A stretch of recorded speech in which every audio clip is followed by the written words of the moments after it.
Magandang araw po sa inyong lahat. Welcome po sa Juan Katawa. Ann Curtis kinaya ang matinding challenge ngayon. Ngayon nga po ay kung mapapansin nyo, ang mga celebrities po ay nakikiuso na po na ang kanilang mga maging aktibidad po ay patungkol po sa sports. Siyempre po para umayos po yung kanilang health. Pero itong si Ann Curtis, ang kanyang pinili ay napakatinding challenge po. Okay? Na kung saan ay ito po yung kanyang gagawin.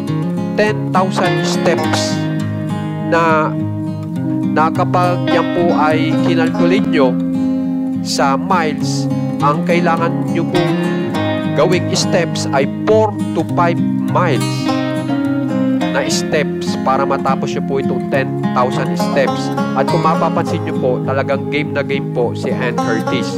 Na alam naman po natin na si Ann Curtis ay syempre umiidad na rin po, pero hinarap niya pa rin po itong 10,000 steps na ito at natapos niya.